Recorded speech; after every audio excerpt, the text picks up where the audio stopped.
What's going on, everyone? It's Ben from YGO from Zero back with another MRL format video, and this is likely going to be my last MRL format video unless a bunch of people want more of it, because in my next couple videos I'm looking to dive straight into the next format with the updated limited list for the hand rips, which I'm calling treasure format, because the hand rips were called the 3 treasures in the OCG.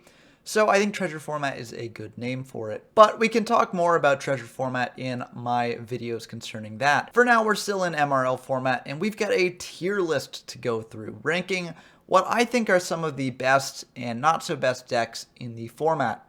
But before diving into that, if you're not subscribed to the channel, please consider subscribing. We are almost at 370 subscribers, and I'd like to reach 400 by the end of January. I think that would be a great way to start off the new year. And so if you're not already subscribed, definitely subscribe, help me reach that goal.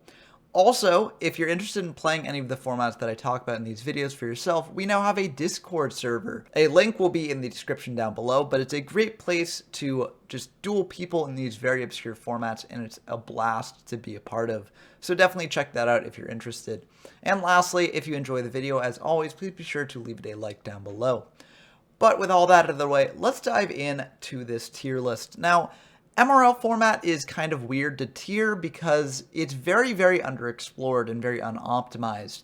We've done a lot of exploration on the Discord in the past couple weeks, but even with that, I think there's still a lot of room to explore and potentially grow some of these decks that I'm going to cover. But for now, there's sort of like a hierarchy that's presented itself to me, and it's kind of a weird hierarchy. So there are only 5 decks on this list because they largely only cover the stuff that's worth playing. And the main thing that's worth playing in this format is, some people call it hand control, but I just call it like good stuff, which is just fitting as much good stuff as you can into the deck. This often includes playing 6 hand rips, which some other more jank decks can't quite accommodate, so it does get called hand control. But it's basically just cookie cutter good stuff. And I think that this deck, it may feel weird to say, but I think it's kind of tier 0. And the reason for this is that, these games always go down to low resources, basically. And if you're in a low resource top deck war, then the deck that's going to naturally be better is going to be the deck that has better top decks. And the good stuff deck is made up pretty much of all good cards, so it will have most of the time live top decks, or at least it'll have more live top decks than some other decks that I'm going to cover. So I think that this sort of good stuff deck is just the best deck in the format, and I don't think that that's a bad thing. I think that, mirror matches between the good stuff deck can be very fun and very intense. But it does mean that a lot more jank strategies just aren't quite as good, which is why I'm only covering 5 decks on this list, because most decks in the format that you could make just don't quite cut it. If you were expecting to see those decks, then don't worry, the next format, treasure format, should have plenty of exploration of those, as jank becomes a lot more viable with the limiting of each of the hand rips. But for now, generic good stuff is just going to be the undisputed king of this format. That doesn't mean that there aren't decks that can rise up to challenge it, however. More degenerate strategies, like Burn and Mill, can definitely give it a good fight, as they're kind of fighting on a different axis from the generic good stuff list. They're trying to control the game in different ways, and potentially win through different means as well. So let's start with Burn as the first deck on this list here, and also it's the subject of my most recent video. I think if the good stuff deck is a tier 0 deck, I think Burn is right under that at tier 1.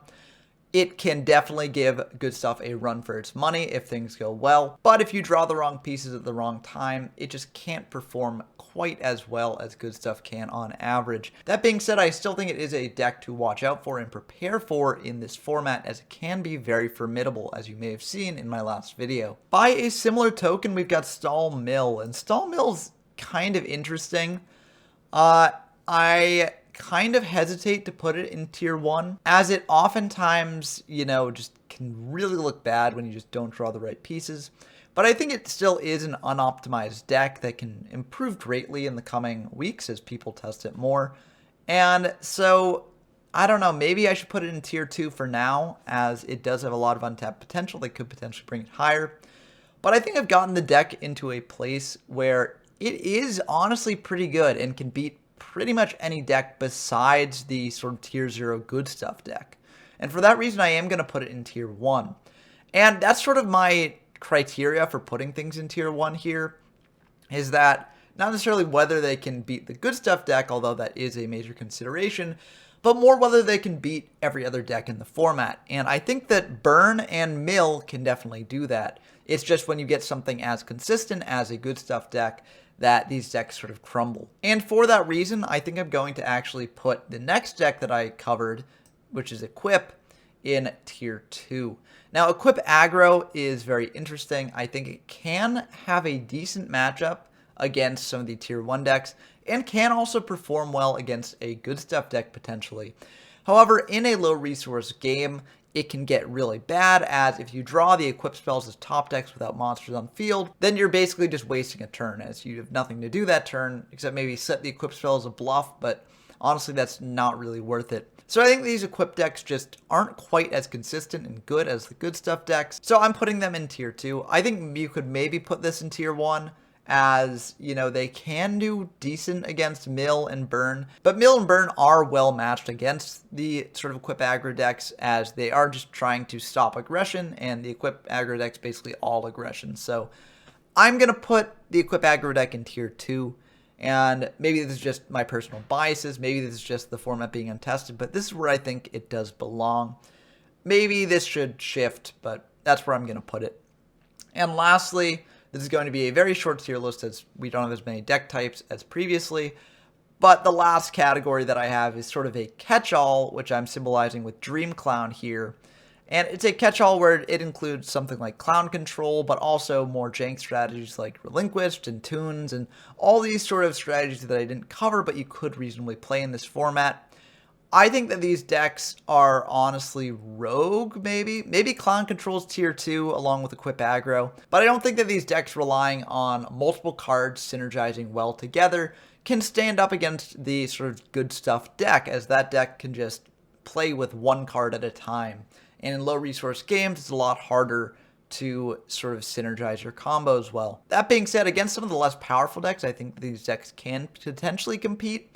I think Clown Control does have a very good matchup against Stall Burn and Stall Mill, as those decks are slow, and Clown Control is a lot slower in general as well. So it can do well there, but it does have major trouble against Equip aggro and against the sort of generic good stuff deck, and I think a lot of other rogue or lower decks fall into that same sort of category. So that's why I'm putting them in the rogue tier. It's sort of like an average of all the remaining decks that I haven't covered. But I just don't think that they're really worth covering, as, you know, the games will basically play out the same most likely, where, you know, one player just hand rips the jank deck, and the jank deck just draws its pieces, but can't actually put them together into anything, because it needs multiple cards together to actually accomplish something. But that's just my sort of rambling ranking of all these decks. You know, it's really tough to actually put these into categories, because the format is so underexplored, but this is just what my sort of like initial exploration has yielded to me. But what do you all think? Do you think that I'm majorly underrating certain decks? Do you think that I'm overrating good stuff?